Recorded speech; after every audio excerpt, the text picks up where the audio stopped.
Hey everybody, it's your boy Zektown, and I am here today all by my lonesome to do a little, world building and creative writing in general.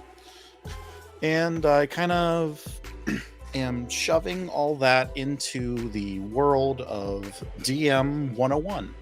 Uh, Something I'm toying around with right now to, I don't know, take some community chat DM questions. Kind of have like a little bit of like some free form creative writing sessions and stuff like that. And what really kind of, prompted me to start this up today is today, November 1st, is the start of NaNoWriMo, which I kind of have over here on the screen. And you may be wondering, what is this ridiculous tongue twister of a thing? You may have heard about maybe in some creative spaces here, there, the other, everywhere else. And what it is I guess you can see it right here. It's a nonprofit that helps people write, be creative, find a voice, whatever they're kind of looking for. They have a really, really cool book. That's what actually introduced me to them. It's called No Plot, No Problem. Picked up this book actually through Libby. Was listening to it for free with my library card, and ended up going here to the website and purchasing the novel and donating a little bit of extra money because the first half of this book captured me and really, gave me the confidence to really take some ideas, put them into a box, and organize them in such a way to write a novel. So I wrote a novel, before the pandemic actually really became a thing. I was staying up until 1-2 o'clock in the morning writing this novel every day for a month. And I know today, November 1st, is typically the day that people do NaNoWriMo, but I read it in January and took the month of February to research. And by the time March came rolling around, I spent the entire month putting my ideas into long form. And, kind of honoring the kickoff of NaNoWriMo, I figured it'd be really cool to not only, just get writing myself, doing a little creative writing and flexing those creative muscles and getting the juices of idea and inspiration flowing again, but also kind of highlight a great nonprofit that has a lot of different programs that really try to get young writers as interested in creative writing and just make it an achievable goal for a lot of people. So with that being said, I see we're getting some people joining the channel right now. Hello everybody. I just was talking about NaNoWriMo. Today's the first day, and today I'm going to do a little bit of DM 101. If you have any questions, throw it into the chat. We'll talk about it. We'll riff on it. If you want to do a little world building in the style of Zeki Alakaya, that's totally what I'm here for. Hi, your mom. And so I'm really excited to kind of do this. Ben and Katie are kind of sitting this one out a little bit. I'm sure they're going to be tuning in here at some point, but until that happens, oh, what's up, Baylor? Until that happens, we'll see what they have to add to the chat discussion But just wanted to kind of, talk about NaNoWriMo really quick and jump into some DM stuff. So, what is going on? DM 101. Who the hell am I to tell you how to DM? I'm nobody. But I'm nobody who likes to run D&D games and other tabletop stuff. So I'm just as good as anybody else, because anybody can do this, and that's the point of what I'm trying to say here. So I kind of wanted to call this one Finding Your World, because I know a lot of people spend a lot of time really expunging and like whittling away at things, and just constantly thinking that their one idea is like the golden goose, like the ticket to fame or whatever, or to a happy D&D table, or to a setting book, an adventure that you want to write, a novel that you want to write, whatever it is. But I gotta say, how do you avoid your paints from drying out? Are you talking about for minis?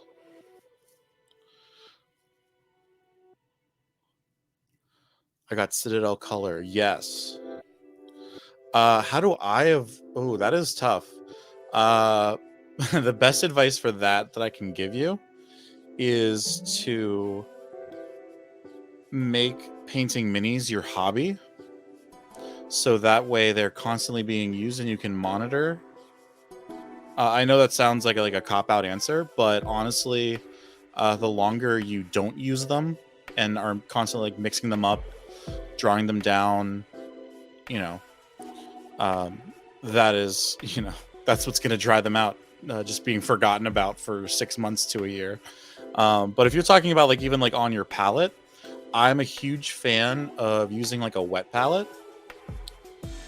It's something that I saw on YouTube. There's a ton of stuff on YouTube.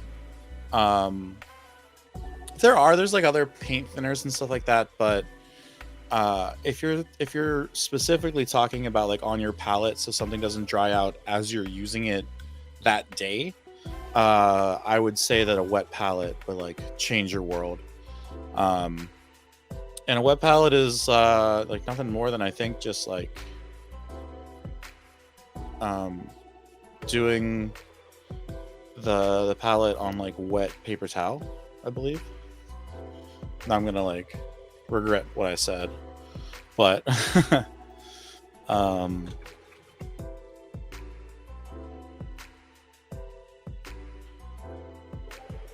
but basically,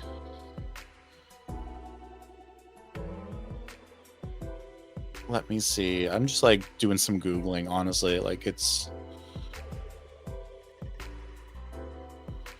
Yes, this is good. So right here, bam, this will get your stuff to last honestly 5 times as long as it would on just a regular palette that you would be using, that would be dry. So everyone's seen this. This is a classic problem. Your paint dries, whatever might happen there, and this is how you prevent it. It's just an absorbent layer of material that will hold and deliver the moisture. Specifically in this case, water, that will help keep the paint both thin and also wet for longer.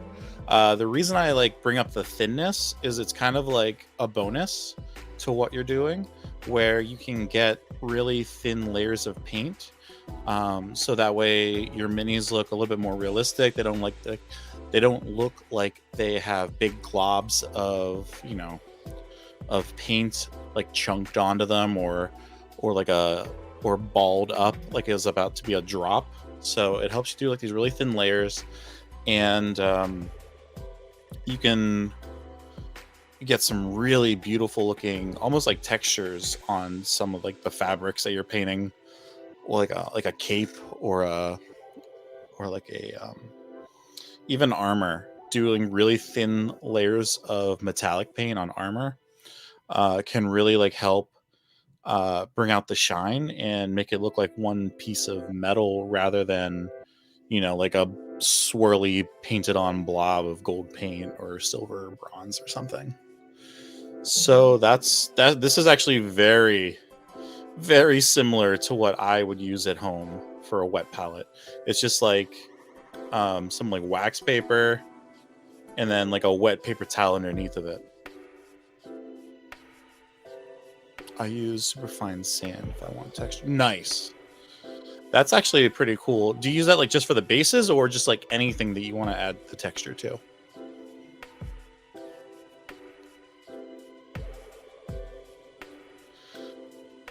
Wet palette also is really cool because you can get these gradations. Oh, for anything. Yeah, that's fair. I actually like, now that you're saying all this, your mom, I like want to get back into doing some mini painting. I'm gonna commit right now. PAX Unplugged, Sunday. Best thing to do, wind down the weekend, do some mini painting. So if you're going to PAX Unplugged, that is where you'll probably find me. On Sunday, at least. I'll probably be playing all kinds of games and stuff otherwise. Oh, you're painting right now? That's awesome. Are you painting a mini, like a 40k mini, a D&D mini, a War Machine? I don't play any of those games, but I find them all super interesting because of how much dedication it takes to paint. So I commend you for that. Oh, zombies? Awesome. Honestly, any kind of painting that you do is like the best, because at the end of the day, whenever you have a bunch of players at your table and you throw down like a beholder, or you pull back the like sheet that you had over top of your table and you reveal all these zombies that you've like hand painted and stuff, your players will appreciate that so much because they know that you took the time to do all the individual details on each of those minis, and you spent the time thinking up and the money of buying these minis or 3D printing them, whatever it may be. So, just another little thing that you can really like show to your players and, have them more immersed into the game and, build that trust between DM and player that, you're not going to let them down. Because I feel like that can also happen. But anyways, we started off this conversation talking about finding your world. And I was just going to get into a quote by Jim Butcher. If you don't know who that is, that's totally fine. He is an author of a bunch of actually a few different series, but arguably his most famous series, the Dresden Files, not only has like I think 17 or 18 or 19 books in its entirety, but also, a tabletop RPG game, a television show, ridiculous levels of fan fiction. I follow a couple Twitter accounts of like fake characters and stuff. It's hilarious. I'm using Resident Evil and Call of Duty as if they had a baby for your campaign. That's amazing. And that's a brilliant example of the quote that I'm going to say here from Jim Butcher and that is that ideas are cheap. There's an internet rumor out there that, you know, back in like the early 2000s or late 90s or something, Jim Butcher was on some forum that creative writers were using at the time. I don't know the name. I was in elementary school, I think, when this happened, potentially middle school. And he got into like this internet fight about some, I'm going to say, gatekeeper type character. And they were going on and on about this idea and how they've been working on it forever and how they haven't, you know, put any weight into any other setting ideas or stories or anything. It's just been this one thing. And, you know, going back and forth with Jim Butcher and this person, they got into this argument where Jim said, you know what, give me like 3 things and I'll make it into like a book right now. And it was something like Pokemon and like the Lost Roman Legion, and there was something else, but I can't remember what it is off the top of my head. And he ended up writing the Stormlight Archives, which is like a best-selling book. I think it's a series. I haven't personally read them, but you know, just prime example of ideas are cheap. And when you have cheap ideas, you're not afraid to make mistakes, and you're not afraid to really find your bliss. And, you know, that doesn't have to be one thing. Your bliss could be, like your mom is saying, Resident Evil and Call of Duty. That's brilliant. I'm sure there's some sort of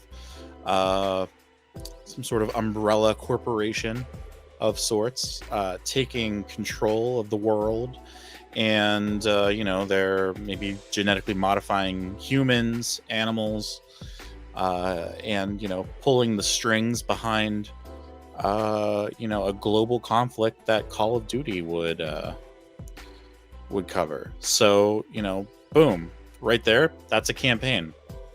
You have players who are either working from the inside out or working from the outside coming into this. Maybe they stumble upon a small town full of zombies, much like Resident Evil, and it brings them into this larger military style campaign where you're taking down the entire corporation, because fuck capitalism. But yeah, that's just like a quick example. Like, you know, I'm sure, you know, your mom's been putting together this campaign for their players for months now, and that's brilliant, and that's great. But when you're getting started, you might not necessarily have to, you know, land on just 2 things. It can be anything. So yeah, so 4 months. Yeah. So, you know, honestly, your mom, for the Natural Ones podcast, I spent, you know, probably a year just thinking it up in my head and never writing anything down until I finally sat down and like started you know, sketching out like the overarching story of, like, you know, everything. So like a bunch of stuff my players haven't even come across yet. And, you know, that turned into actually sitting down into like a OneNote and just starting to fill it out. One day I just made a small town and, you know, kind of built the rest of the map after that. But I had that story first, and I had like a bunch of the big plot twists in my head first. And there's a whole bunch of stuff that you never saw. For example, in my original ideas for the Natural Ones, there was going to be a cannibal island, and it was going to be super like hardcore horror, and that never happened. Like my original campaign was like 10 times darker than what it is, and it was pretty dark it's pretty dark to begin with. So you know, you kind of come up with a lot of these ideas as a dungeon master, and then you bring in your players, and your table is going to be nothing without your players. If you don't want to cater to your players, write a novel. There's no shame in that, and it's arguably harder. But when you have players at the table, one of the biggest thing to do is include the players' wants, their needs. What else? Their backstories. Oh my god, we could do like a whole thing on PC backstories. Where do you want to start for that? What else do you want? Like, you want to have. So we've been doing this thing at Amateurish Productions and also at A Tale of D20s, where we're doing these like threads between people, and it's really cool because it gets players to do additional backstory work in a fun, productive way that gets them excited to then bring up this thread in the game. They're like, oh, and remember that time we went to Ibiza? Yeah, like, no one else knows that was a thing, but you and that other player, you do have that connection, and you can like carry that for so far in the campaign. Like, don't underestimate the power of the players or whatever, so I guess that's all I gotta say about that.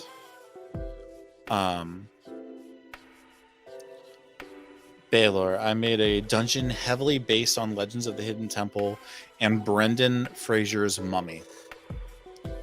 First, I commend you. I drink to you. Second, I need to take a drink because I've been talking for 23 minutes now by myself, and this is a new experience.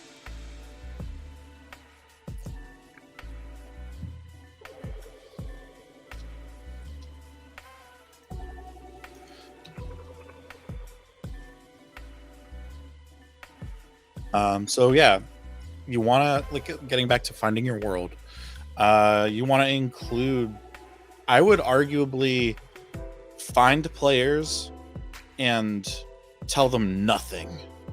They will know nothing at first, but make sure you have committed players. Like, it's like, hey, here's a car. It's going to be here eventually. It'll have wheels. It'll have doors. Come along for the ride, please. So that's what you got to do. You have to get them, you have to sell them on the idea of playing the game first. How do you do that without building any world? You ask the players what types of, and this is like something that, like, I've stole directly from NaNoWriMo. One of the first things you do in the book is, I got a familiar that will do that. Nice.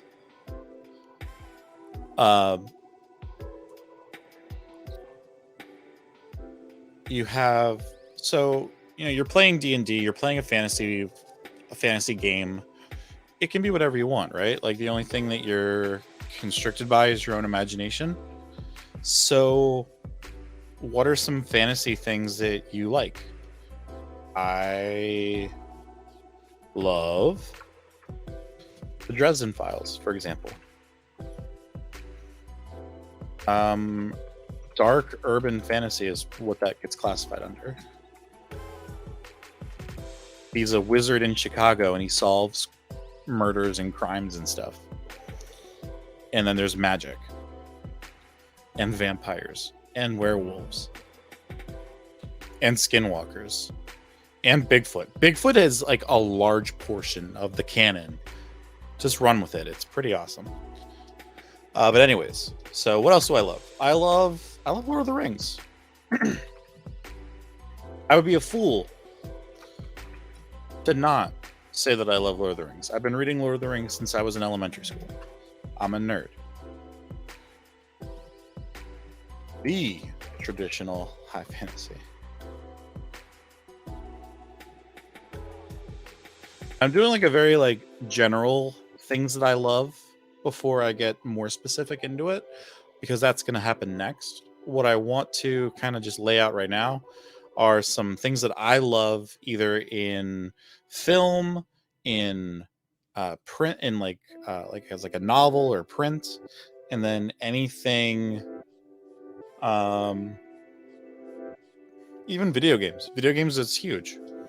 I love Final Fantasy. And a lot of other people love Final Fantasy, and for good reason. Why do people love Final Fantasy so much? People love Final Fantasy so much because it has relatable human stories wrapped in fantasy. Boom. What else do I love? I love Dark Tower. I love the idea of the honorable gunslinger going forth into like a multiverse, stumbling along until they discover themselves and, you know, take down the Dark Tower.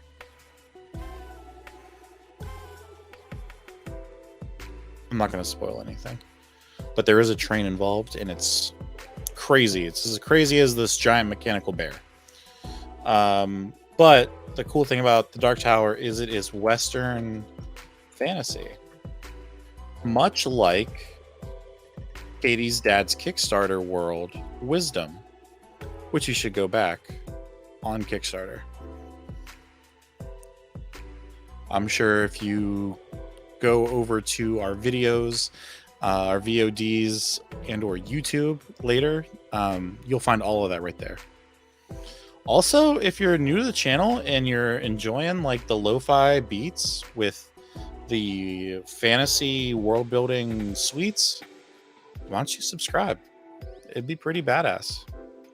At least follow us so that way you get notified whenever we go live, so you can either catch more of this, or you can catch me DMing for the I call them the Golden Girls. That's the Chaos Ladies, as they are embarking on a Spelljammer mini campaign. Maybe, I'm not sure yet. We're kind of winging it as we go. Or you can catch Katie DM her like Phantom of the Opera 5e multi-shot. I think we're 3 episodes into it now, and there's probably at least 3 or 4 more to go. It's been a lot of fun, and you should definitely check that out. You can find all of this stuff also on YouTube, and I think even if you're, you know, watching here on Twitch and you scroll down a little bit and you don't look at my face anymore, which is fine, you can click on these link trees, Amateurish's shiz, Katie's shiz, Zeki's shiz, and Ben's shiz. Oh, and what's that last thing down there? Oh, it's our merch store where we have some pretty ridiculously awesome stuff, including hats, hoodies. I think Ben added a whole bunch of things, so just go check that out. We're like making nothing on this stuff, but we love the logo so much, and we know a lot of you enjoy spending your time here with us, so why not rep it when you go to a con like PAX Unplugged? And then I'll recognize you because I'll see the logo and I'll be like, hey, you know me. I don't know you, but I know that logo. Let's get a pic. Let's talk D&D. Let's go play Star Wars tabletop. Hey, I'm here for it. It's PAX Unplugged, baby. Anyways, back to DM 101. Other things I love. I love fucking Star Wars, dude. Holy shit. I would be remiss. Why do I love Star Wars? The classic hero's journey. If I could spell, that'd be even better.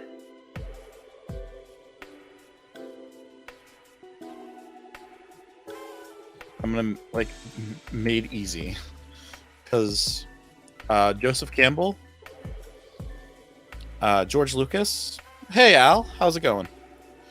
You know, George Lucas was one of the best students of Joseph Campbell that has ever been.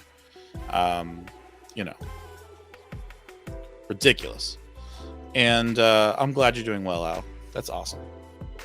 Talking about that, I got 3 familiar that one will tell a lie, one will tell the truth, and the last one is Loki. So he's also lying or telling the truth. That's great. Are these 3 familiars for like an artificer? Anyways, while you answer that, your mom, I will continue writing down things that I love. I swear this is not as hard as I'm making it. Okay, so I have some books. I have some movies. I have a single video game.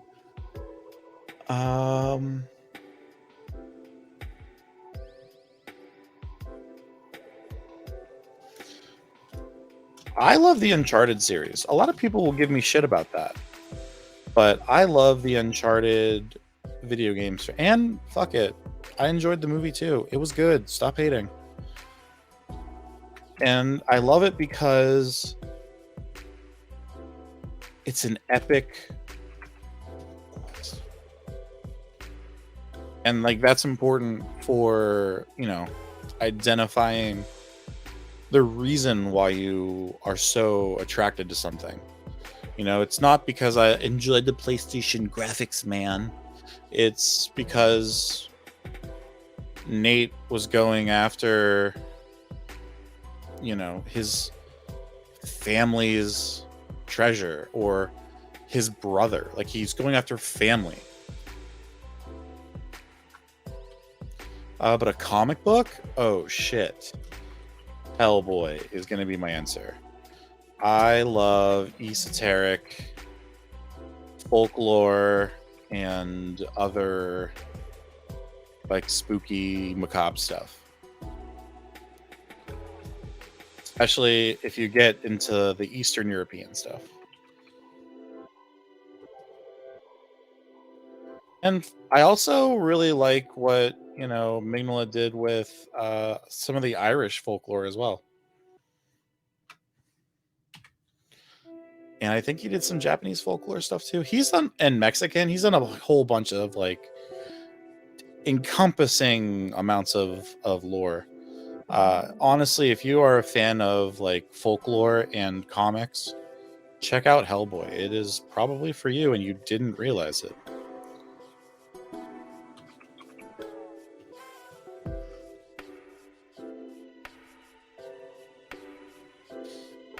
What else? Like, what are things that... Yes, she's there to help players, and if it goes sideways, because it somehow will. It always goes sideways. Don't ever think that it won't go sideways as the DM. In fact, make 3 contingencies just for things going sideways, and like 2 contingencies for it going right. I promise. You'll be using one of the 3 more than one of the 2, more often than not. Hellboy though. What else do I love? I love a good love story.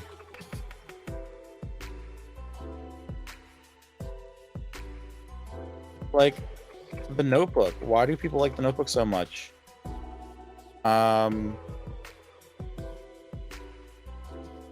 Like Devoted.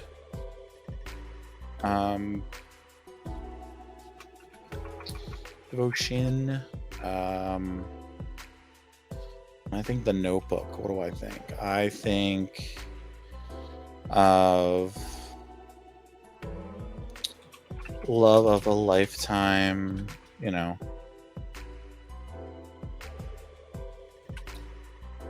Love Dumb. Very Love Dumb. The old Hammer horror films and Guillermo del Toro are big influences of mine. Baylor, did you enjoy Del Toro's Hellboy? A lot of people did not.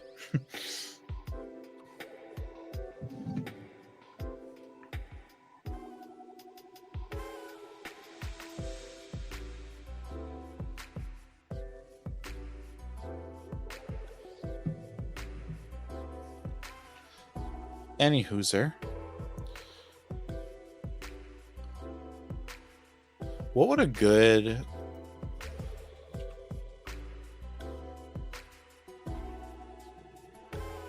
Del Toro? So are you thinking like more like along the lines of Pan's Labyrinth,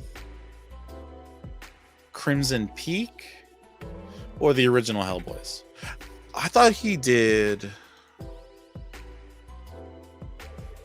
Del Toro did the new Hellboy. Who did the new Hellboy then? Del Toro's Hellboy is very good then.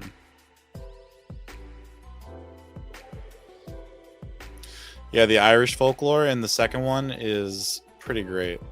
I honestly loved the third one, which was like kind of like the remake. Of course. I see where you're getting that from, Baylor there. But I like the remake Hellboy as well. I think it had a lot of really cool Easter eggs for people who read the comics, where the first Hellboy, like 2 movies, was really like the crack that got me into reading the comics, if that makes any sense.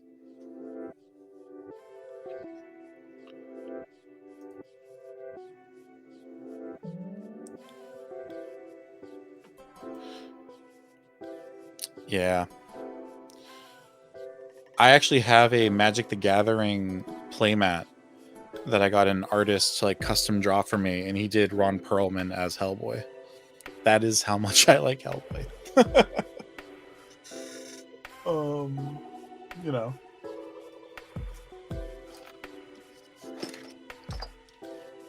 I gradually reach back to my shelf and just pick up a copy of the BPRD, which is like a Hellboy like offshoot.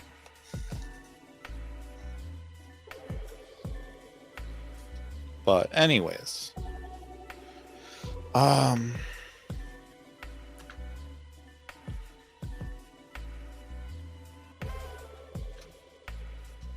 love Stand By Me. A lot of people will ask me questions about that. I think it's a great tale of companionship. Stranger Things is like a modern version of that. And if you haven't seen Amazon's Paper Girls, same idea, very cool execution.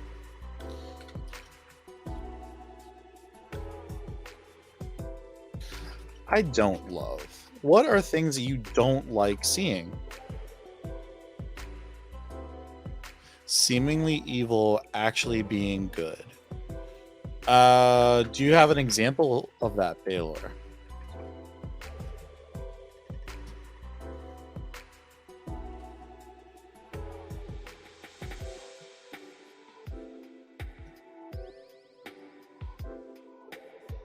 Let me know. I'll write it down.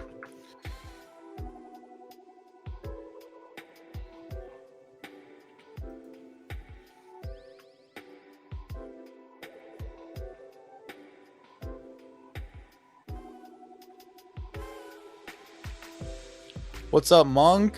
Welcome to the chat, Monk. I was wondering when you were going to get here.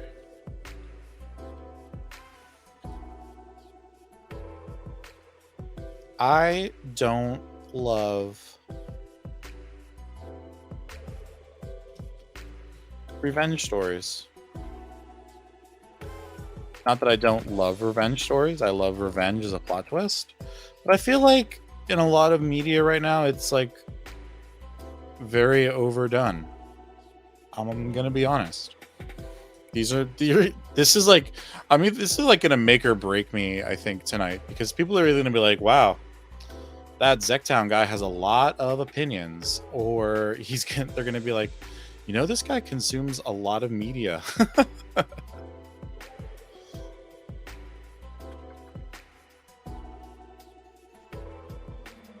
But I think revenge stories are just like an overtold thing right now. I just think too much revenge.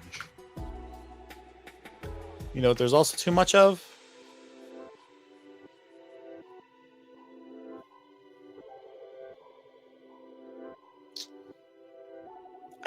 I really don't want to do stuff with vampires. I feel like vampires have been played out for a while.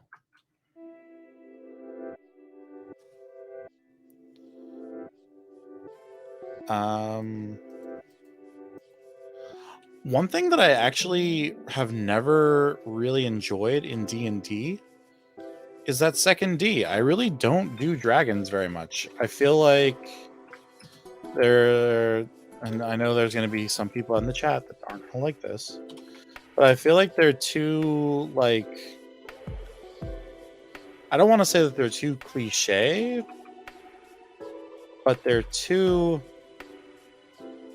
thin of a veil for greed. Historically, in a lot of works of fiction going back 1,000 years or more, depending on their country of origin, especially in the West, dragons oftentimes are portrayed as like a metaphor for greed and you know, hoarding gold. Dragons do that. Stealing princesses. Dragons do that. I think, you know, historically speaking, they're like,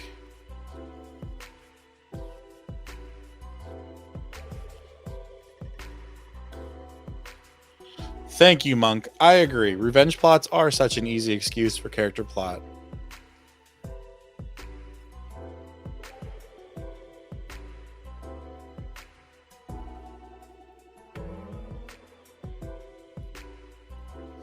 Oh, that's really good, Baylor.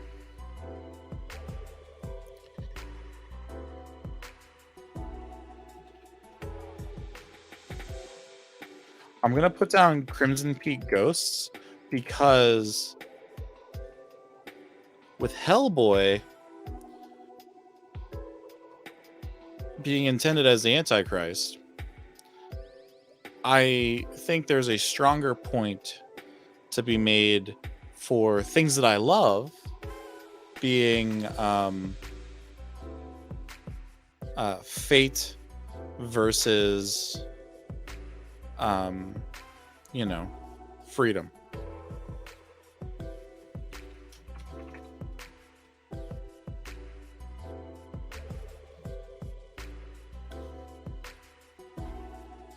Or even like Heath Ledger in A Knight's Tale. You know?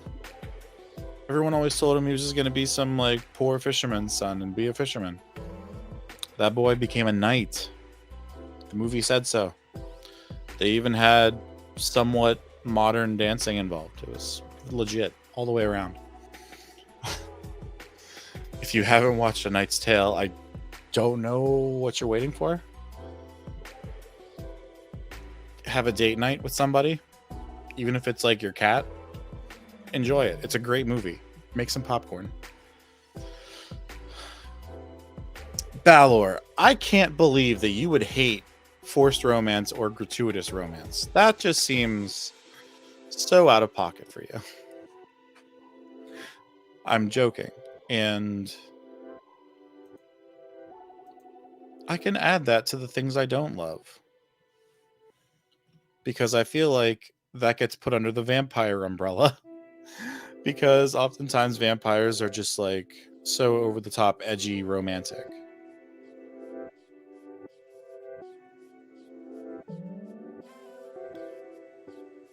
Nice Tale is definitely Ren Fair the movie. I don't think people even knew about Ren Fairs until A Knight's Tale came out. Like, to be 100% honest, it was mostly like LARPing people that did Ren Fairs before that, or people that had like way too much fun at like a medieval times, which could be a lot of people. So maybe I'm just full of shit. I never said I was going to be honest here, people. But other things that I don't love. I don't love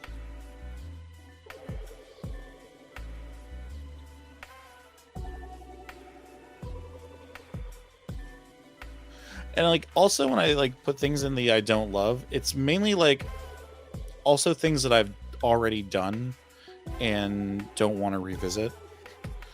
So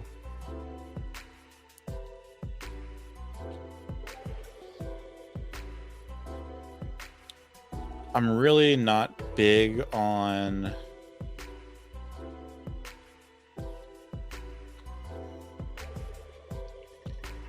in quotes the epic quest.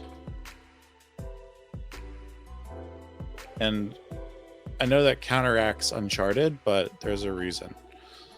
Yeah, Mary Sue characters, not cool, man. Like isn't like Harry Potter like a big Mary Sue character?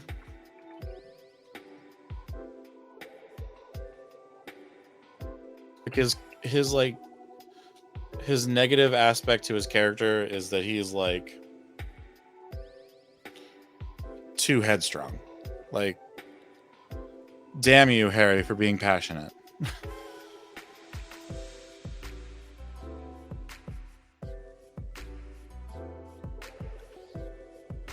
I strongly hate the damsel in distress.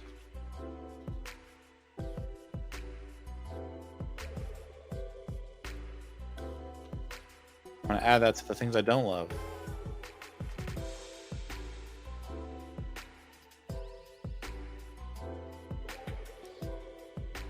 Oh, you mean terribly written female characters? Terribly written female characters? I'm just gonna write flat characters, because that's really what it comes down to, instead of just pigeonholing poorly written female relationships in novels from a male gaze and perspective.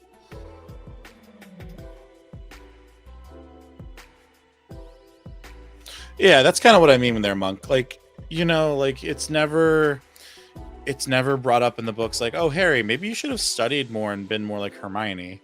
It's, oh, Harry, you were just so busy with this destiny of yours. You know what I mean? That like a lot of his stuff gets like shrugged off real quick because he's just too brave and too eager and, you know, too passionate to defend in his limited 12-year-old viewpoint whoever he needs to save. I'm being like really aggressive here, but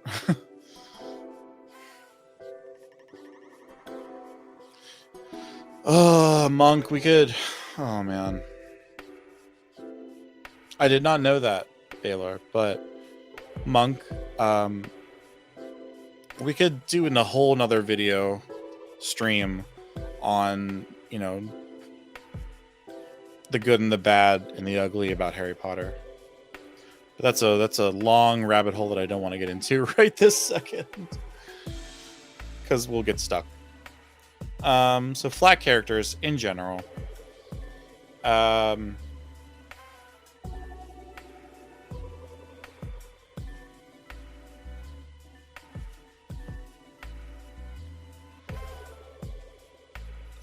What else? I know what I love Pokemon. I think it's a great game. The concept. Things I don't love. Pokemon, the execution.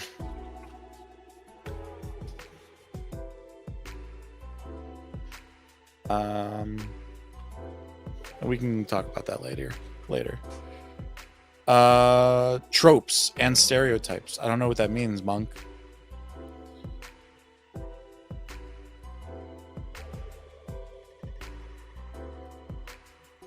If we're just talking about like Harry Potter but slightly better or whatever, I think everyone should read The Name of the Wind and Wise Man's Fear.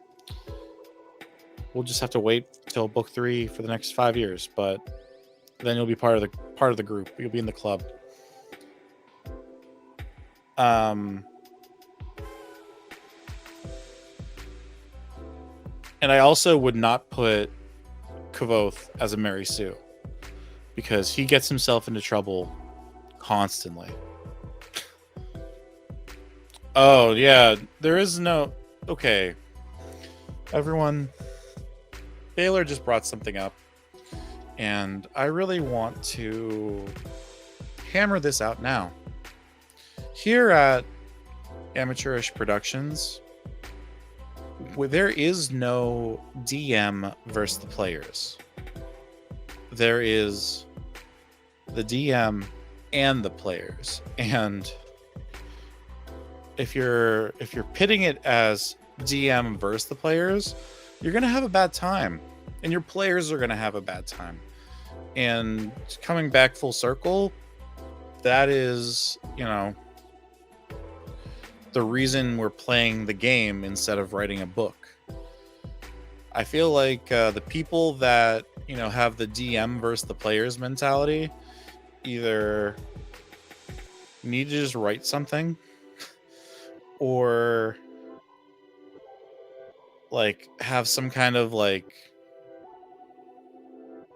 stuff they're trying to work through that they should probably just talk to somebody about. And you should. If you have something that you're trying to work through, don't take it out on your friends. Take it out on a therapist who you pay to listen to you. That's why they're there.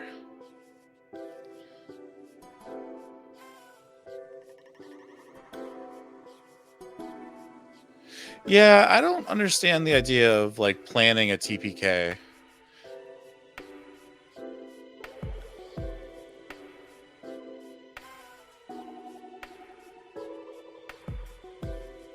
Oh, Monk, I know tropes. I didn't know if you were speaking about a specific one. And the anti-hero is something I'm going to add to things I don't love.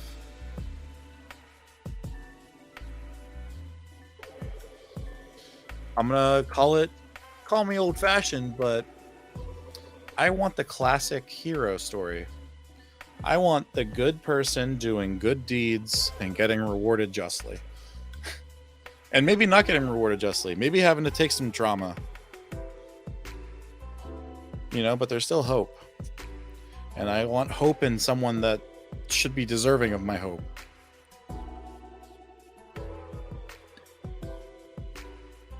Oh, so you don't like any tropes?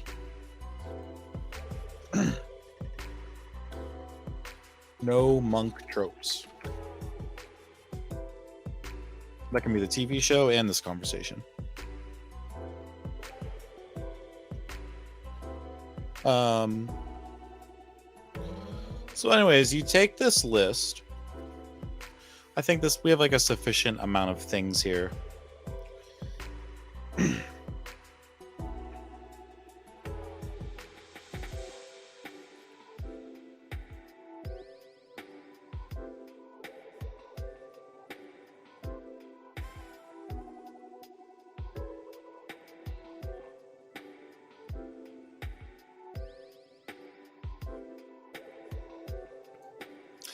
We are allowed to have Monk Flurry of Blows. That's a trope that can always stay in my games. But I also don't love the always horny bard. Again, to me, that falls under flat characters.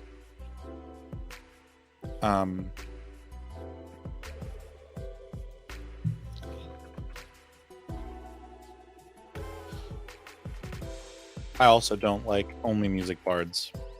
I mean, like, think of the guy uh, that is, you know, the coined term, the bard. He wrote plays. He didn't write music. There was musical elements, but he wrote plays. He wrote comedies, you know?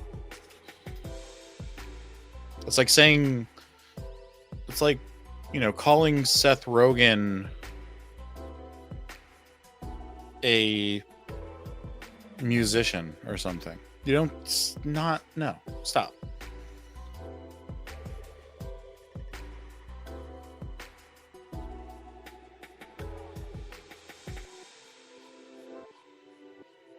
That's fair, Monk. You know, not liking when characters have to become a trope or a stereotype. Characters are more fun if they start there and grow. And objectively, I'm guessing there means just like as like an innocent NPC that gets picked up and put on the PC track.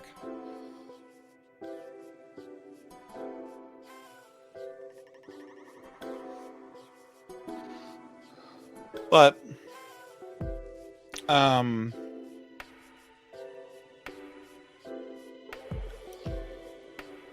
let's go back now and come up with some ideas based on the things we love. And to do that, we're going to start just like breaking down the things we love. You know, why wouldn't we want to criticize ourselves and the things we find enjoyable? Nothing can go wrong here. So the Dresden Files, I really like the magic system in the Dresden Files. Not the game specifically, it's the Fate system, which I am impartial to. I think it's a fine system, I guess.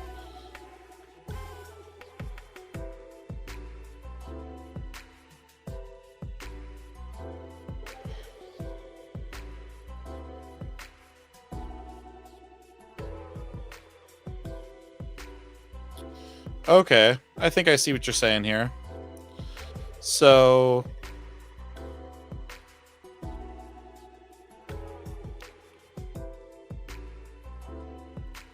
you're saying when they get locked into a trope, like the dark brooding anti-hero stays the dark brooding anti-hero and is just very turned up to 11 anti-hero the entire time whenever they don't have any character growth to become the goofy sidekick.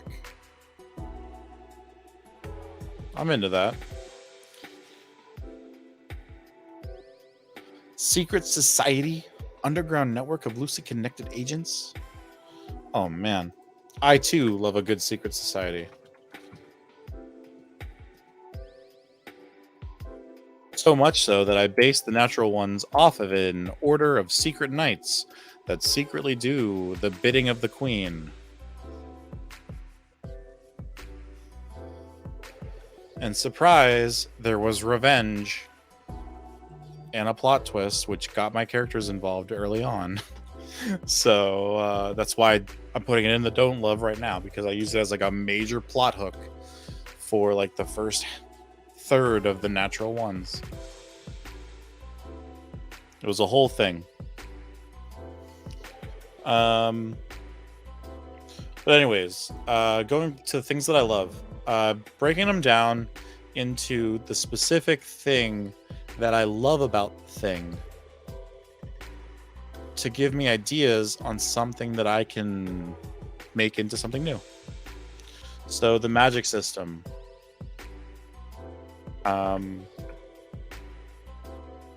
What I mean by the magic system is you really have it or not. Have it or you don't. There are varying degrees of magical ability.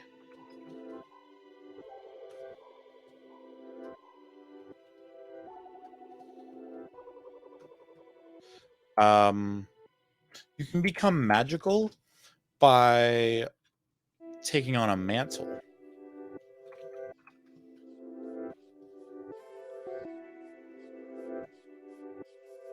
Um, in regards to the magic system,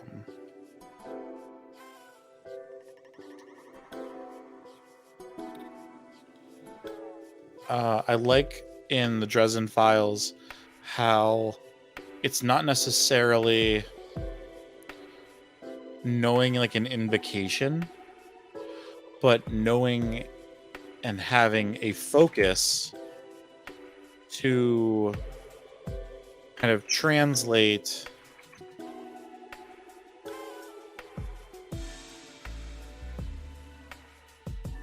the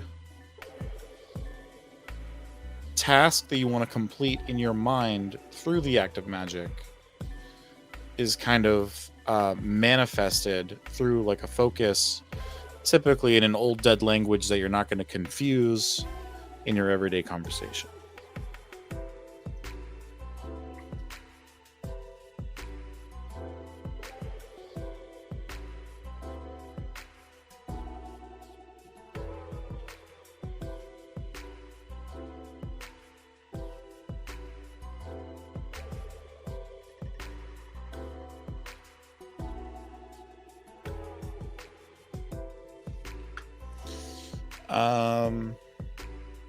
Speaking of that,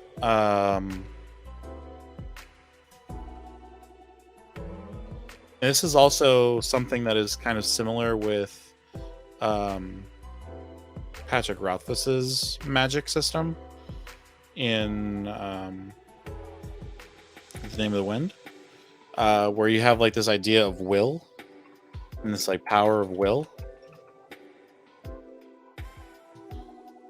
I really like in my next campaign, or in the next campaign that's coming to Amateurish Productions, I would really, really like to like focus on maybe keeping all the spells from 5e in their effect, but maybe reworking how magic works, and maybe creating some sort of power of will that affects your spell slots and stuff like that. Something to think about. And these ideas are what's going to transform your world when doing world building. So when you are like trying to put some of the stuff together, categorizing all the things that you love are going to help you zoom in and like enhance all these little ideas that you're going to be able to pick up and like place into your new world and be like, I think that it should be done this way, and you make it work. And that's part of world building, and all that good stuff. Anyways, let's do something down here. So Uncharted. What do I like in Uncharted? I like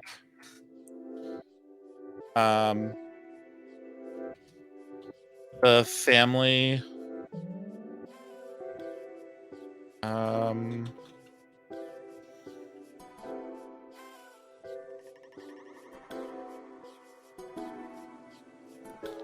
the family connection, I'm going to call it. What do I mean by that? Specifically with Uncharted. Oh, we got a bunch of raiders. Hey, everybody. Welcome to the stream. We are doing some NaNoWriMo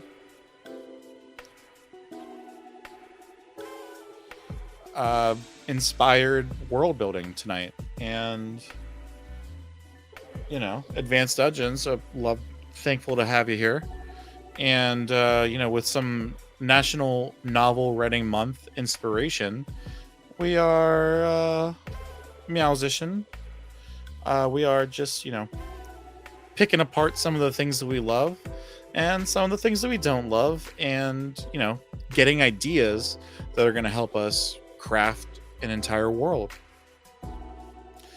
We were just talking about with the things that we do love, the game and movie Uncharted, the Epic Quest, and specifically with Uncharted, one of the things that I really love about the entire franchise is this family connection. Whether it is, you know, I have a younger brother, so I'm a bit of a softie for the brother story, but um, sibling um, sibling tragedy is something that I think is executed very well with Uncharted. Along with sibling tragedy, it's kind of pulling on those like PC heartstrings of what's really driving their um, all their motives and the reason they're even in the campaign. I once was in a campaign where I had a twin sister as an elf, and she was kidnapped whenever she was on a pilgrimage as a druid. And because she was lost, they tried to force me to become a monk, or not a monk, a druid.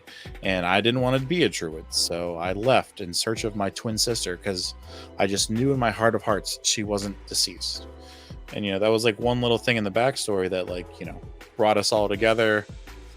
Was a driving piece of storyline, and a really nice thread that the DM could really pull on and pick apart, and pull and play on that heartstring.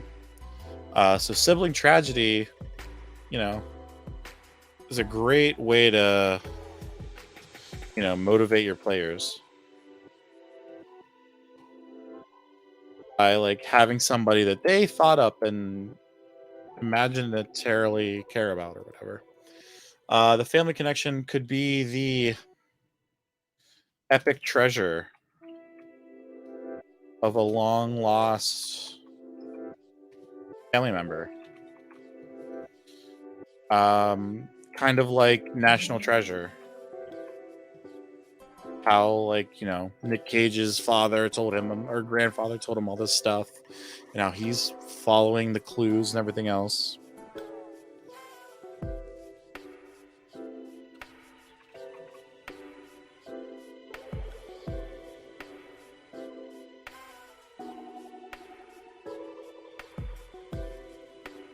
And that also brings in your good secret society moment there, Baylor, if that's something you're into. What else do I love about the family stuff with Uncharted? I love the the NPCs that know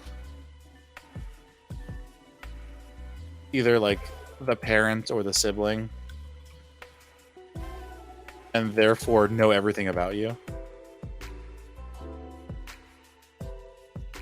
I think that in a game like D&D, having somebody like that is really good, especially early on. Not because it, exists as a trope monk, but because it's someone that the player can feel familiar with and lean on in asking for that early game advice. Maybe they're a new player and they aren't exactly bought in to everything roleplay. So having that NPC that kind of like supports them up and is like gets them to yes and a little bit, gets them a little bit more talkative, more comfortable. That's huge. And being able to like have a character like that in your game, pretty big. One thing that I actually read today, I was reading through like some memes or on the D&D sub or whatever, and it was like make the shopkeeper a level 20 adventurer that retired so your players don't mess with them. And then there was like this like next level part of the meme where it was like make the shopkeeper one of the players' like moms or something, because no one's gonna like fuck with an NPC mom or a PC mom. So again, having that familiar NPC, can be a large boon to you as the DM and save you a lot of headache. I have had players burn down shops because they didn't get the deal they wanted. Or they were jealous their other player was going out on a date with them. It's a whole thing. But I'm not gonna start nitpicking here. Players can do whatever they want. Hellboy. Oh, it's got to be the folklore. I really love the folklore. Really, really love the folklore. There's been times where I'm trying to like get ready for a one shot and I have like no inspiration. I will literally grab a Hellboy, flip through to a familiar short story, and maybe start with something that's vaguely familiar to the plot hook of the short story and just use that as my jumping point for something completely different. I started with like fish monsters and I ended up writing a one shot about werewolves. Like, how did I get there? I don't know, but I found that inspiration with the folklore and ran it into a completely different direction. This is a good example of how you can take something like Baba Yaga or Rasputin or any number of Hecate and other Babylonian gods, African mythology. There's like this whole thing where Hellboy's doing this, that, and the other, and all of that stuff comes from real world stories that you can take with you and piggyback off of to create something cool in your world. But yeah, so Hellboy, the folklore. I want to Baylor, you said you're pretty partial to Irish folklore, correct? Let's say for this world that I'm building here, I want to draw from Irish folklore.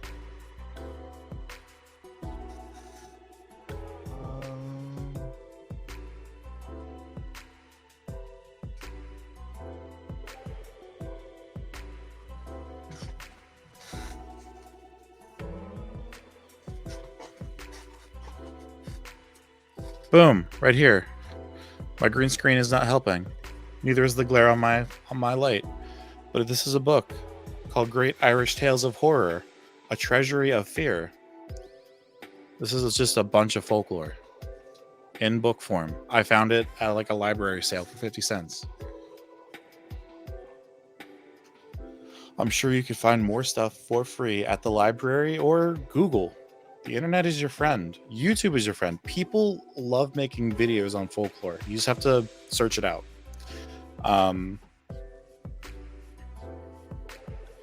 Fomorians. Okay, we can drop some Fomorian lore on folklore into here. Maybe that's our jumping point for like the people, the ancient ones that like left behind like giant stone structures or a floating castle or a whole floating city. Maybe there's like this whole floating city that has been abandoned for some unknown reason, and the fur boy. Oh, cool. That's pretty sweet. Yeah. Writing it down.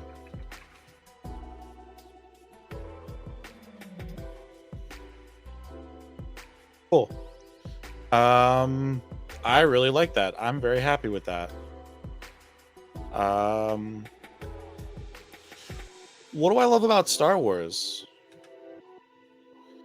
I I think a lot of the things that you're gonna see here on the things that I love right now, and gonna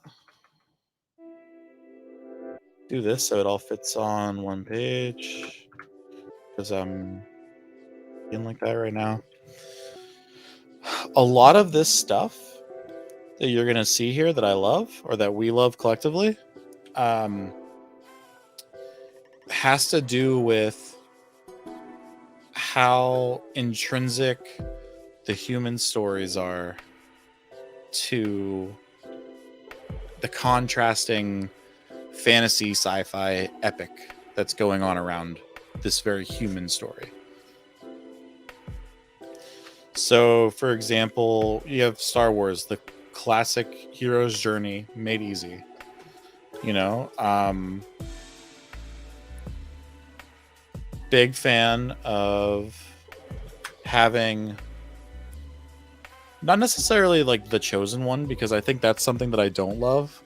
I don't like the whole you're the chosen one, and I don't think you should do that for D&D. I think having the chosen one doesn't work as well in D&D, because when you have a chosen one, you're instantly saying that they're not better than all the players.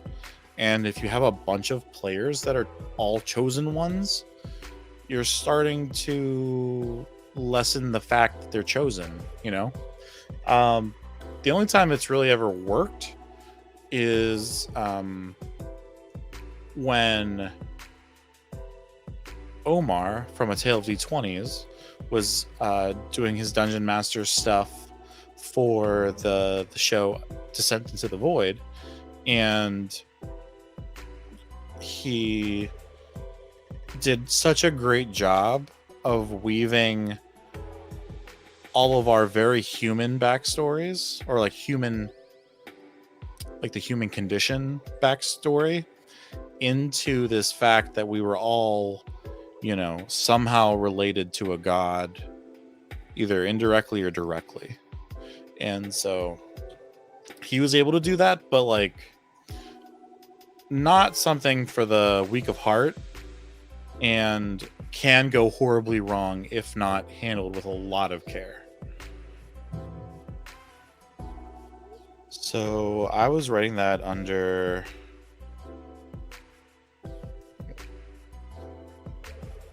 Star Wars. Duh.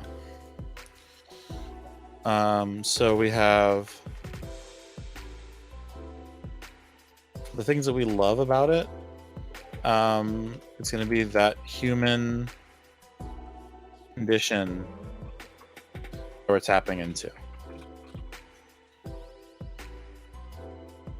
Part of the things that like I really love about Star Wars is like, you know, with Luke finding somewhere to belong.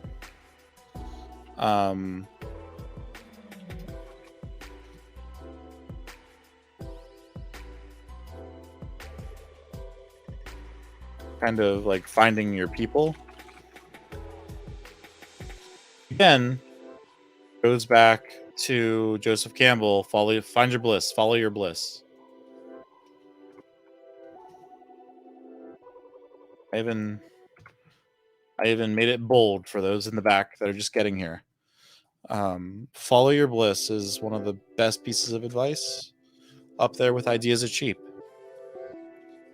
But anyways, going back to Star Wars, what else is something that I really like? I really like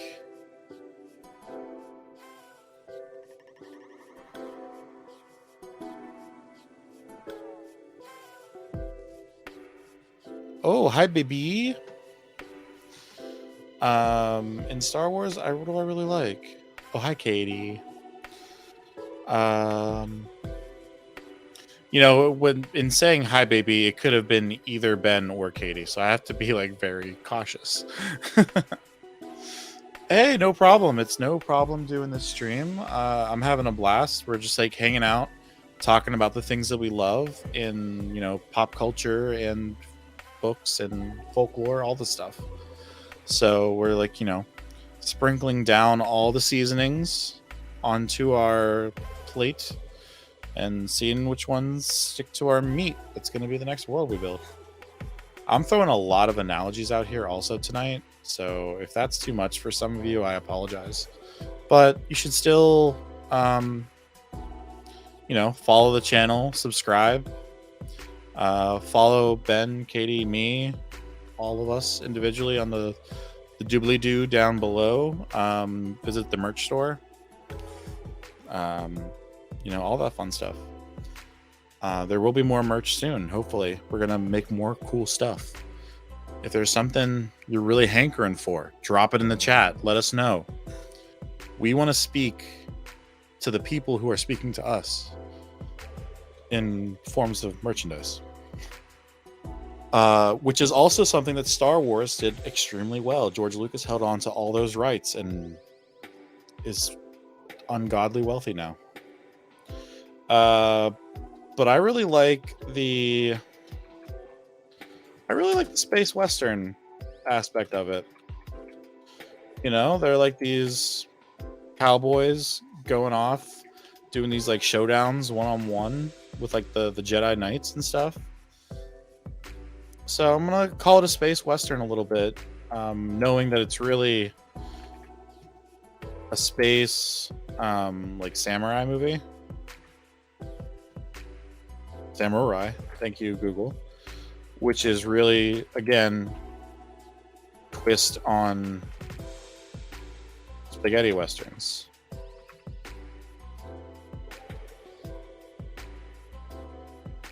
It comes full circle like 3 times, which is pretty rad. But that's that. That's all I got for you right there with that. The reason I brought all that up is because who doesn't love Grogu? The child. It's like the hotness. It's on everybody's wish list for Christmas every year for the past 4 years. Whatever, right? But why do people like the child? It is exactly, Baylor. That's why I kind of had space western indent space samurai story, which is really, again, a variation from the original westerns that were then imported abroad. So it all comes full circle. Like, I know Grogu is like that, the whole thing with like the one samurai that ran around with a child in a basket, like literally all the time. It's like a whole series of films. But the reason I bring up Grogu here is I would love in my next world/campaign to have a child that the party takes care of. It doesn't necessarily have to be a child. It could be an animal. It could be a robot.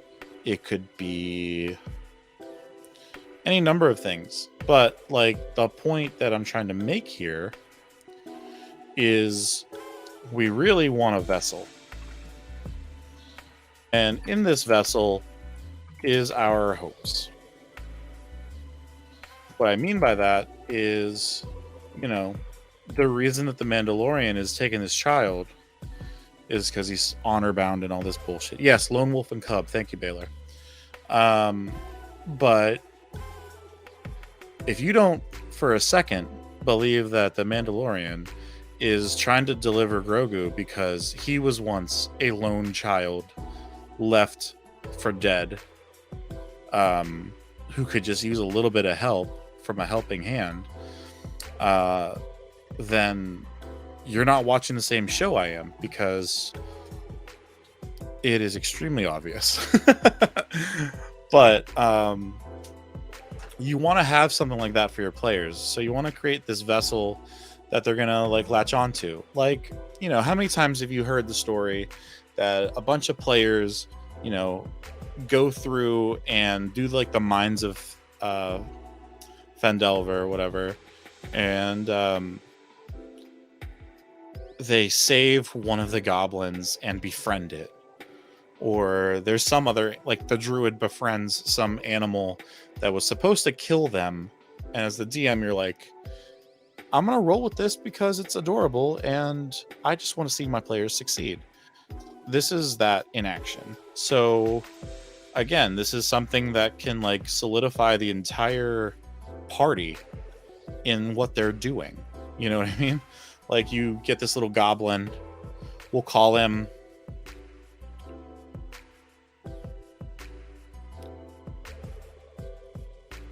Kriega instead of Grogu. His name is Kriega. Oh, hot take, you could do with less Grogu stories? I mean, it is pretty popular right now, so I get it, Baylor. But if you're using it as a plot device, I'm a little bit more forgiving, because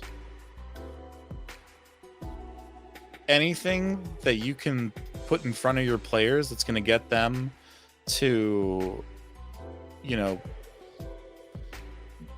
give something in your campaign life of its own, I am more than happy to beat a dead horse.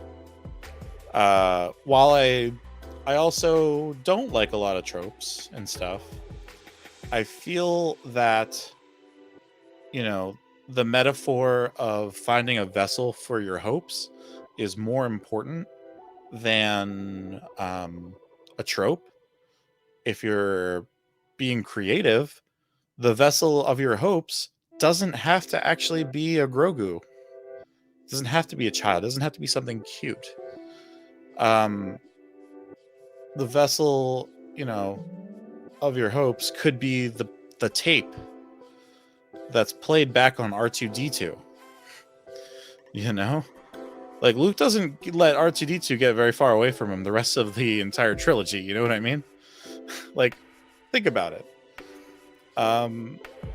It's literally this robot that shoots out a message that says, "You're our only hope." And now instantly, the quote-unquote party, whether that be Obi-Wan Kenobi, Luke Skywalker, Han Solo, and Chewie, like, R2-D2 is that Grogu for the original story. And it's not necessarily because he's a cute robot. It's because it's a representation of hope by the way of that message from Princess Leia, who you could expand upon and say, you know, in really bad movie terminologies, Princess Leia is this damsel in distress, but that is quickly subverted if you watch the films, which, if you haven't watched Star Wars, stop watching me right now and go watch Star Wars. Fuck. But I digress. I want a vessel of hope in my future campaign. That's what that was all about. What else can we expand upon tonight?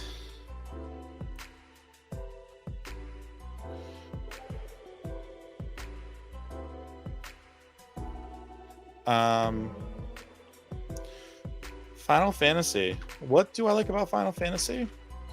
I'm specifically going to go on a limb here and be like Final Fantasy X. I know that's a slightly cliche thing to talk about right now, but I specifically, whenever I think of Final Fantasy, or even 7 or 8 or 6 or 9, any of them, like, really, I really love, and again, this could like circle back to the Fomorian thing, like lost technology / like only half understanding the steampunk.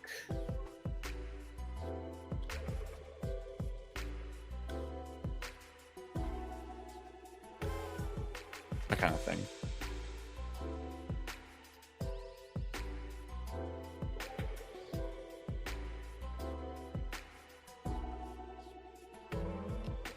Sorry, everybody. Having a slight emergency. My partner cannot find the Fire Stick remote. That's important. Did you find it? It's on the coffee table. Anyways. If all else fails, I will have to jump off and help her on this epic quest of her own doing. But back to Final Fantasy. There's like this misunderstood technology in Final Fantasy VII, which is like the driving plot device with Shinra. Again, you know, there's in Final Fantasy X, there's just like, the old ancient Xanarkand and the Al Bhed with the technology that they're like harvesting and trying to make use of and stuff like that, and how they're like ostracized. So I would love to kind of take that misunderstanding of technology slash magic, because it's almost like they're like afraid that it's like magical and gonna curse them kind of thing. But this misunderstanding of technology to be ostracized. I definitely didn't spell that right. Here's the great thing about writing, everybody. You don't have to be able to spell.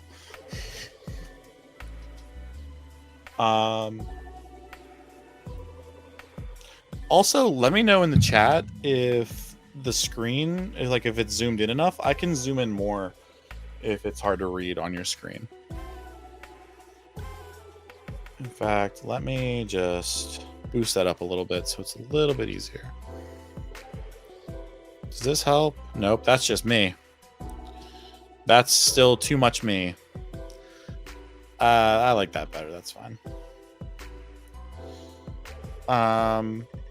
With Final Fantasy, magic, to be ostracized by society at large.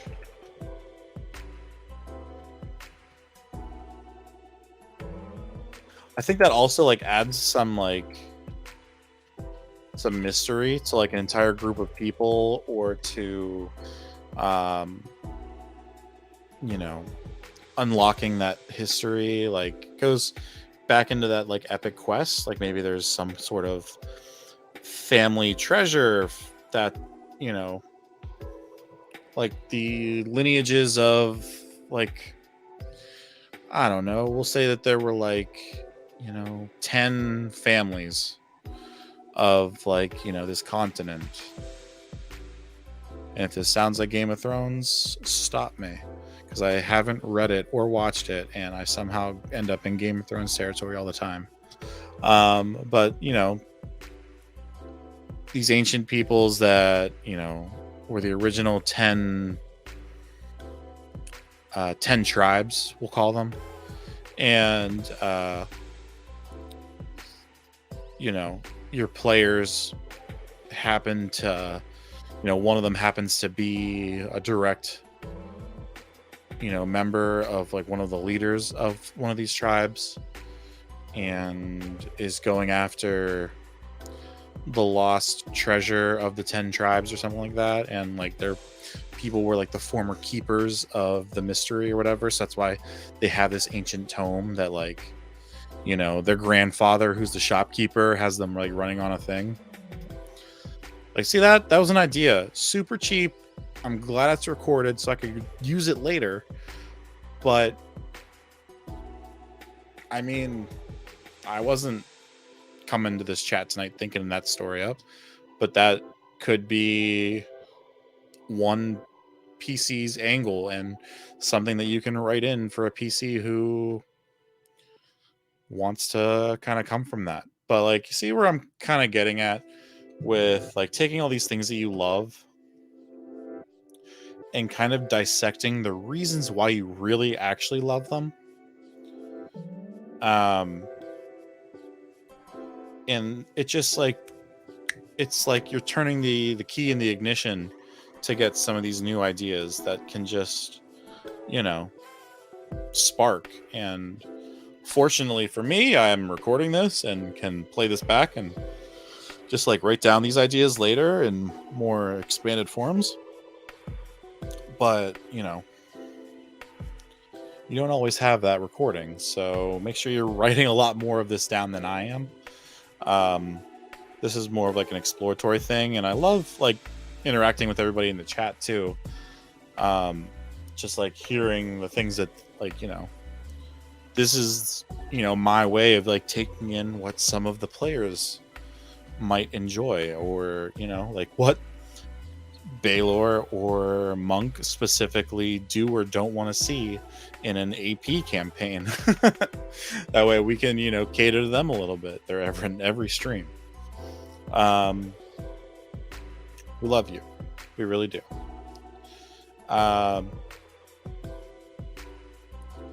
But I love multiverses.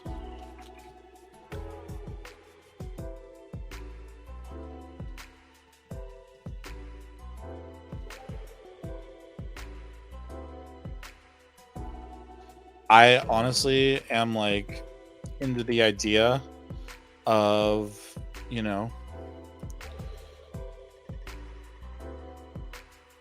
maybe one of these players is from this lost tribe, like we were talking about. Maybe one of the other players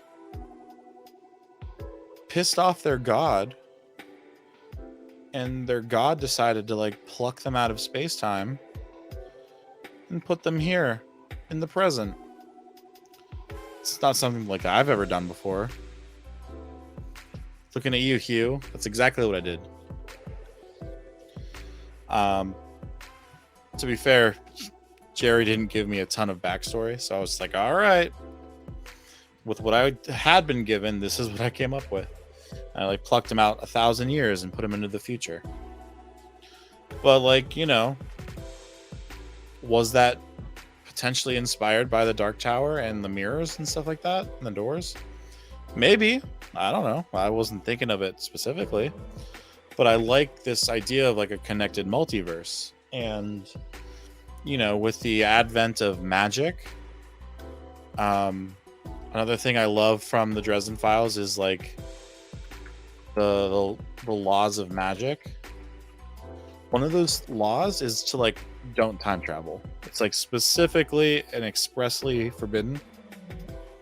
I would love a connected multiverse where someone fucked with that. Like how, like, it sounds tropey, and maybe it is a little bit Monk, but I mean, I want to tell a cool story, and if I can tell half a cool story as Stephen King with The Dark Tower, I consider that a massive success. And part of that was his connected multiverse.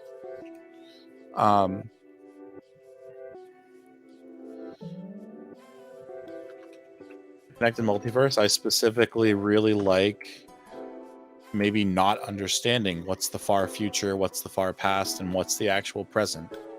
Is it 1988 or whatever the time is in the books? Is it the 60s or whatever, when one of the other characters had an experience? Is it the far future where Roland is from? Is it the far past where Roland is from? I'm not going to tell you, but I think that's a really cool thing to explore. And, it can really subvert a trope that you could be leaning into. And all of a sudden, now you have like a plot twist for your players to like it's all coming together. It's like oh shit, now we're not getting comfortable. So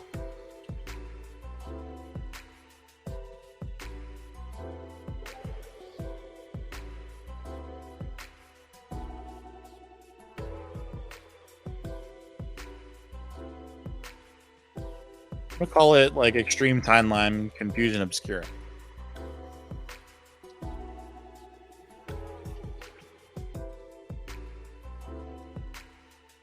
But anyways,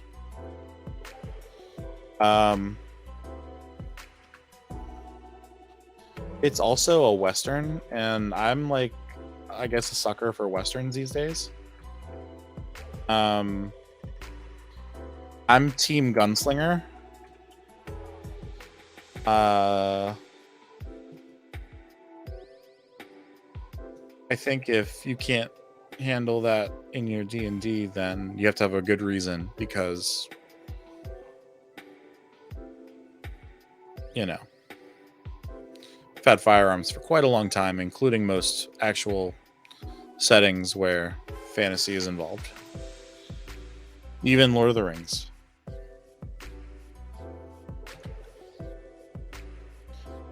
Just because it exists doesn't mean it has to be normalized. You can make it a rare thing. You can make it a prototype, a new thing, you know. It doesn't have to, you know, you don't have to play into it just existing. You can make reasons for that. That's why we world build. But I like gunslingers.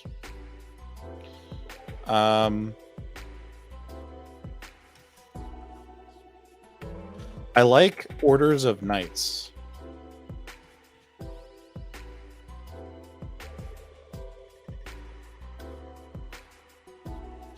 I also really like liches, and that's kind of like what's happening in the Dark Tower with the antagonist. I use liches like in everything I do with D&D, so it's not going to be a surprise when I bring back an all-powerful undead wizard. Like, I feel like how dragons represent greed, I feel like liches, I guess, represent being selfish to an extreme, which is kind of, I guess, you know, something I'm working through, I guess. If this is some introspection here. I don't think I'm a selfish person, but I don't know. Maybe I am. Only the chat can decide. But I use liches a lot, and I think that they're a good representation of selfishness gone wrong. To be driven to such an extreme, to live forever, to know all the things, to be all powerful, that you know, lose your humanity and shattering your soul into a phylactery. I think that's kind of poetic and tragic. But that's what I like from the Dark Tower. I have Lord of the Rings on here. We can dissect that another time. I don't think it's like super necessary, and I'm happier with some of the more outside of the box things that we've kind of dove into, including like the Notebook. I love that shit in the Notebook. I also like the fact that, you know, it's this epic love story that you could throw into, you could like throw like an epic love story of some sort into your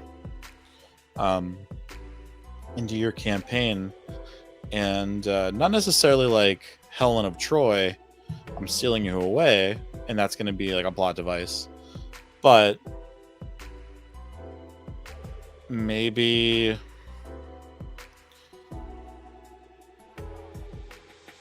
you know, this is like a kind of like stealing, like leaning into and stealing from Lord of the Rings, you know, the forbidden love that, you know, that was like supposed to be tragic and cursed, and not, and like canonically, like in the Silmarillion, a union between a man and an elf, a human and an elf, just, you know, flat out bad things happen. It's always tragic, like written by the angels themselves, or sung into existence by the angels themselves. You know, like so ridiculous. But you could subvert that, like in Lord of the Rings, and make it work, and maybe have it like the setup for some sort of adventure through a tomb or a mansion, perhaps. Something that hasn't recently been done on the Amateurish Productions channel. Stand By Me, Stranger Things. I really like, the not necessarily coming of age, but it's like a coming of age friendship thing. Who doesn't like that? Let's be honest. I think it's becoming a little bit overdone, but I think that there's things that you can take from that. Um, sorry, excuse me. For example, there's a lot of like trust issues that get hashed out in Stranger Things. I think that you could easily write that into something canonically for your hook and your world building, but you could also make this like trust thing like a big deal between your players.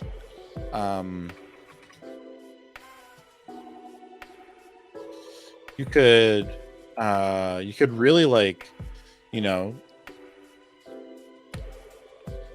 I hate to use this because it's sometimes very taxing as a dungeon master, but splitting the party up and maybe having like an NPC with like one of the party members, and you present a scenario where the player might not win,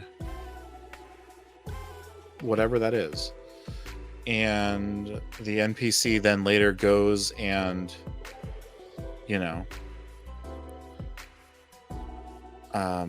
skews the story, not lying, but like leaving out certain details, and then that creates like a tension or a mistrust between your PCs, and because of that, now you have to have this like coming of age friendship Stand By Me thing where they're all running the train tracks looking for a dead body, except instead of being on the train tracks looking for a dead body, it's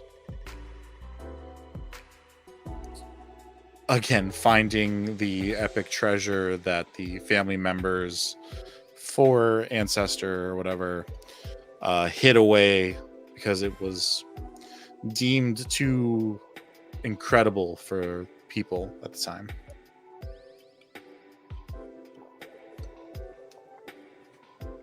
I don't know. That's something you could hash out later. But if you're trying to just get like a basis and you talk to your players a little bit, I would honestly recommend doing something like this as almost like a quote unquote team building exercise with your players before you even start. Like this could be like session 0.1 or whatever, and you all just like write down, you like for your players, you kind of get like a fresh piece of paper, because that's what you need to be successful, and you write down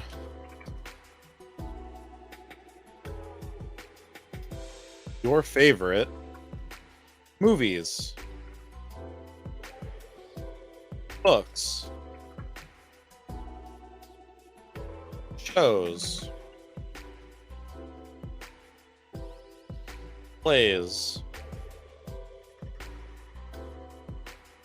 video games, etc.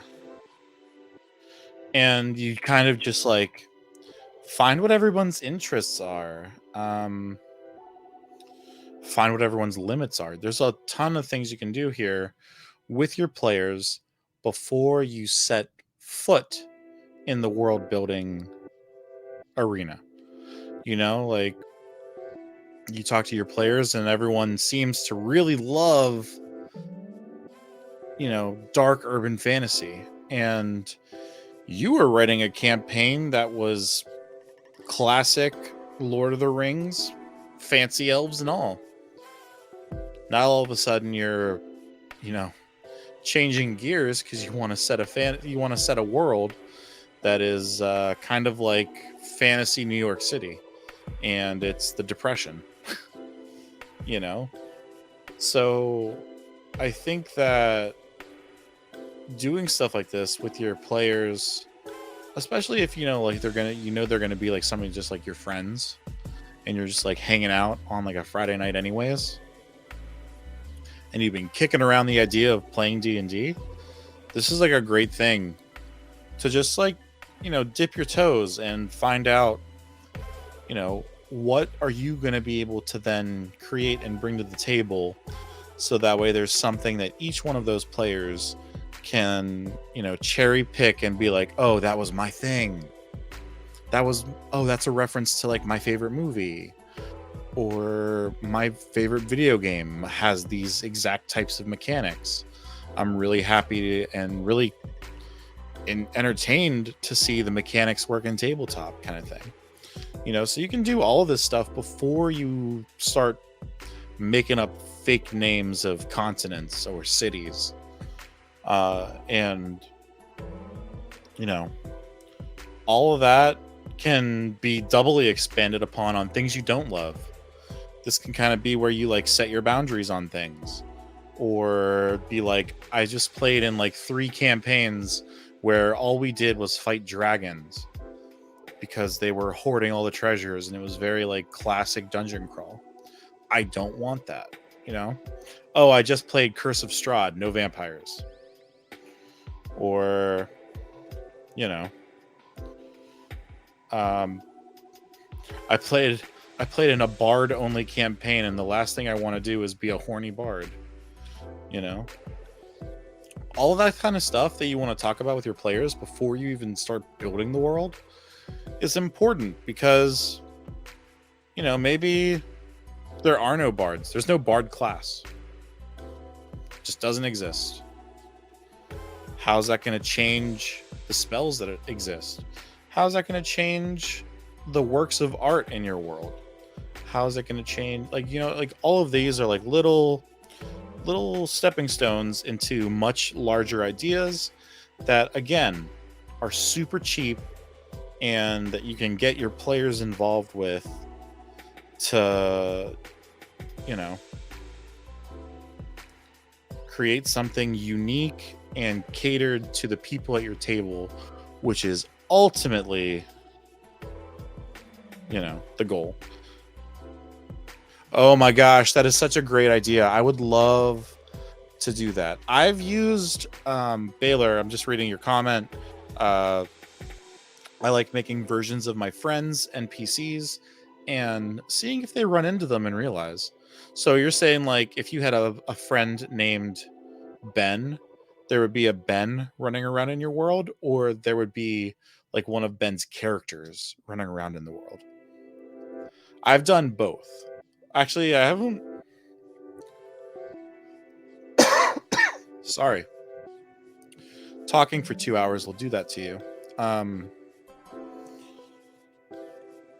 But I have really enjoyed using my friends' PCs either as NPCs or as like characters in like legends and stuff like that, because it's a nice little callback, and it like lets your players know that you're really like, thinking about them.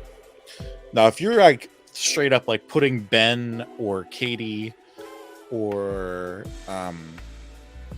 Rachel or Ryan or Abby directly into the game, that is also pretty cool, and I'd love to like see that in action. But speaking about how my voice is getting a little like blah, I think I'm gonna call it a night. It's been about 2 hours, 1 hour 54 minutes, 55 minutes. Sorry again, that's horrible. But we got a lot done. It may not look like a lot, but honestly, I think we could have created like 3 or 4. Oh, okay, I understand what you're saying there, Baylor. Oh, thanks, Al. Have a great night. Um, but I think we got like, I think we went over like 3 or 4 different campaign ideas just like in going through this. So like this is kind of like the goal. Like you're going through all these things that you love, and it just starts, cascading new ideas, and reminds you about the things that you really enjoyed anyways. So I guess at the end of this, finding your world is just, following your bliss on the things that you love or things that you don't like, and distilling that into something uniquely you and uniquely for the players. So hopefully you had some fun tonight.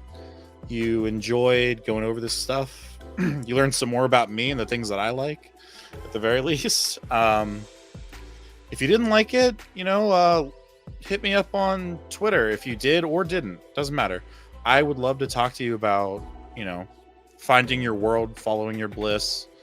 If you ever need someone to like bounce an idea off of, hit me up. You never know what could happen and what ideas could be sparked from that. Again, you can find me at Zektown on Twitter. You can find me pretty much anywhere on socials at Zektown. That's like my handle. You can follow me. You can find me on the Amateurish Production Discord. There's a ton of stuff going on there, including community run games in different channels. They recently did like Rocky Horror as like a community movie. We're planning another one soon, I'm hoping. Maybe something Miyazaki related. But we also have some charity streams coming up in the near future. We'll have more information on that later this week. You can find me if you scroll down on the Twitch. Have a whole link tree there where you can hit me up at. Same with Ben and Katie and the show in general.